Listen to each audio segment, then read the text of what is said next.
샬롬 9월 6일 월요일입니다. 새롭게 시작하는 이 한 주간 하나님과 동행하며 하늘의 복과 땅의 기름진 것으로 여러분 삶이 충만하시기를 소망합니다. 오늘 함께 나눌 말씀은 요한복음 9장 1절에서 12절 말씀입니다. 오늘도 이 말씀을 읽고 묵상하며 하나님이 우리에게 들려주시는 음성을 듣겠습니다. 예수께서 길을 가실 때에 날 때부터 맹인된 사람을 보신지라. 제자들이 물어 이르되 랍비여, 이 사람이 맹인으로 난 것이 누구의 죄로 인함이니까? 자기니까 그의 부모이니까? 예수께서 대답하시되 이 사람이나 그 부모의 죄로 인한 것이 아니라 그에게서 하나님이 하시는 일을 나타내고자 하심이라. 때가 아직 낮음에 나를 보내신 이의 일을 우리가 하여야 하리라. 밤이 오리니 그때는 아무도 일할 수 없느니라. 내가 세상에 있는 동안에는 세상의 빛이로다. 이 말씀을 하시고 땅에 침을 뱉어 진흙을 이겨 그의 눈에 바르시고 이르시되 실로암 못에 가서 씻으라 하시니, 실로암은 번역하면 보냄을 받았다는 뜻이라.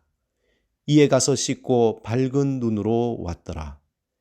이웃 사람들과 전에 그가 거린인 것을 보았던 사람들이 이르되 이는 앉아서 구걸하던 자가 아니냐. 어떤 사람은 그 사람이라 하며 어떤 사람은 아니라 그와 비슷하다 하거늘 자기 말은 내가 그라 하니, 그들이 묻되 그러면 내 눈이 어떻게 떠졌느냐.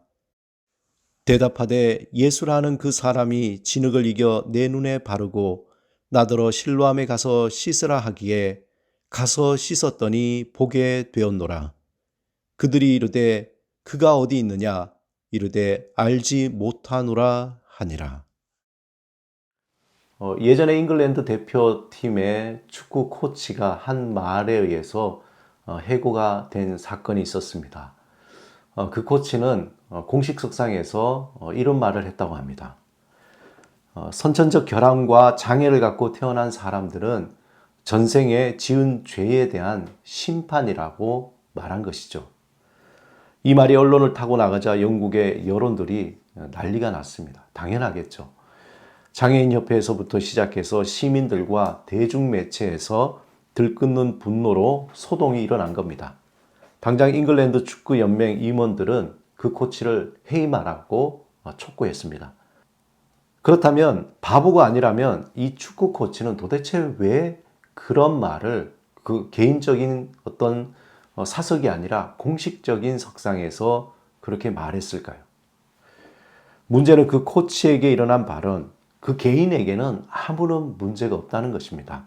왜냐하면 그는 힌두교인이기 때문입니다. 힌두교나 불교의 세계관, 그 안에서는 이러한 생각이 아무런 문제가 없기 때문입니다. 힌두교나 불교의 세계관의 그 핵심적인 것 하나가 업보라는 것인데, 이 업보는 인도 문화권에서 가지는 하나의 종교적인 철학 사상이죠. 흔히 사람들이 전생에 내가 무슨 죄를 지어서 지금 이 모양 이 꼴로 사나라고 얘기할 때에 그 안에는 이러한 업보 사상이 들어가 있는 거죠.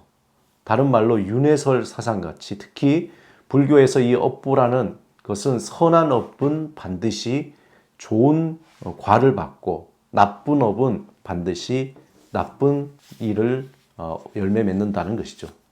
전생에 내가 어떤 사람이었는가를 알고 싶으면은 금생에 내가 받은 것을 보면 전생에 나를 알 수 있다는 그러한 어떤 힌두 또는 불교 사상입니다. 그런데 오늘 본문에 보면은 예수님의 제자들이 이러한 업보 사상과 비슷한 질문을 하게 됩니다. 오늘 본문에 누구의 죄로 인함입니까? 라고 제자들은 예수님께 질문합니다. 이 말은 이 맹인이 어떠한 죄, 그 조상의 어떠한 죄 때문에 이가 이렇게 앞을 보지 못하고 맹인이 되었습니까? 라는 그러한 질문이죠. 그 당시에 사실은 유대인들이 가진 보편적인 생각이었다고 합니다. 우리는 잘 이해가 되지 않지만 그런 질문을 예수님께 한 것입니다. 일반적으로 유대인에게는 하나님은 사악한 자를 벌하시고 의로운 자를 보상하시며 고통이라는 것은 하나님의 심판이라고 그렇게 믿었습니다. 그러한 생각들이 그 당시에 보편적으로 깔려 있다는 것이죠. 마치 엇보설같이 유대인들에게 병이나 고난의 원인은 인과론적으로 보고 누구의 죄 때문에 얻은 결과라고 생각한 것입니다. 오늘 본문에서 제자들이 이 문제, 원인, 이것은 누구의 탓입니까? 라는 것이죠. 예수님이 그들의 질문에 대해서 구체적으로 이 사람의 죄는 조상의 어떤 죄 때문에 이러한 결과를 얻게 되었다라고 이야기하고 있지 않습니다. 한마디로 예수님은 그들이 원하는 대답으로 누구의 탓이라고 얘기하지 않았습니다. 오히려 이것이 하나님이 하시는 일을 나타내고자 한다고 말씀하신 겁니다. 다른 말로 하면은 하나님의 영광이 이 문제를 통해서 나타난다는 것이죠. 즉, 이 맹인이 된 자는 하나님의 영광의 도구로 하나님께 쓰임을 받게 된다는 것입니다. 이 얼마나 놀라운 일입니까?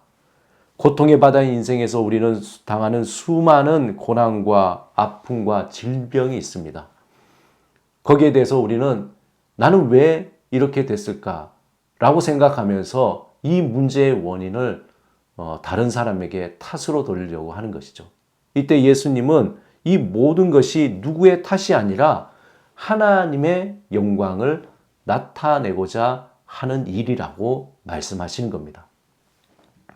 이것을 증명하듯이 예수님은 매우 이상한 퍼포먼스로 맹인된 자를 고치시는데 본문 6절 7절에 보면 예수님이 땅에 침을 뱉고 진흙을 이어서 그의 눈에 바르시고 이르시되 실로암 못에 가서 씻으라 그렇게 명령하십니다.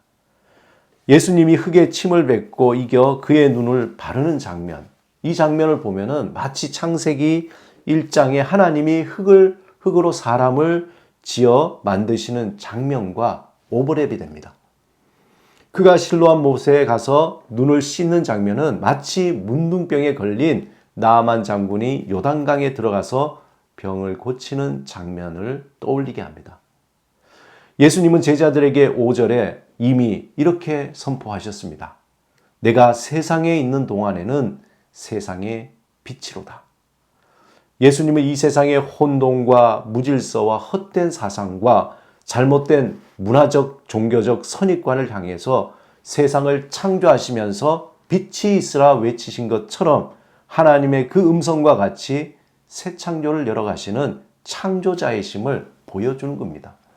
사람들의 그 선입관, 잘못된 문화관, 종교관으로 인해서 생겨진 그런 많은 것들을 향해서 빛이 있으라 라고 창조자이신 하나님, 창조자이신 예수님께서 그 본인이 말씀하신 겁니다. 사랑하는 여러분, 우리를 가로막고 있는 문제들이 무엇이 있습니까? 그 문제를 여러분은 어떻게 진단하고 있습니까?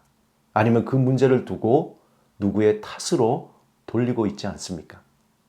우리가 그 문제를 진단할 때 어떤 믿음의 기반을 가지고 하는지 아니면 잘못된 문화나 잘못된 종교관이나 잘못된 선입관을 두고 그것을 진단하고 있지는 않습니까? 오늘 예수님이 선포하신 말씀을 우리 마음 깊은 곳에 새겨둘 필요가 있습니다. 우리가 가지고 있었던 이전의 모든 심령과 또 생각들 그리고 선입관들을 다 뒤집어 버리고 몰아내는 예수님의 이 말씀, 그 일은 하나님이 하시는 일을 나타내고자 함이라. 이 세상의 어둠을 밝히시고 모든 것을 정확하게 진단하시고 고치시고 해결하시기 위해서 오신 빛 대신 예수 그리스도. 그 예수 그리스도께서 우리의 삶을 통해서 하나님의 영광을 드러내고자 새 창조의 역사의 일을 하고 계시는 것입니다. 그분은 우리의 눈에 흙을 이겨 우리의 눈을 고치시고 또한 마치 사울이 예수님을 만나 눈이 멀고 비늘이 벗겨지는 것처럼 우리를 새롭게 변화시켜서 바울이 되어 새로운 창조의 그 사역에 동참하게 하시는 겁니다. 우리도 우리의 눈에 막힌 세상을 향해서 보암직하고 먹음직하고 탐스러운 그러한 비늘들이 다 떨어져 나가야 합니다. 시편 119편 18절에 시인은 간절히 하나님께 기도합니다. 내 눈을 열어서 주의 율법에서 놀라운 것을 보게 하소서. 날마다 주를 바라보며 우리의 삶을 통해서 영광을 드러내실 하나님을 기대하시기 바랍니다.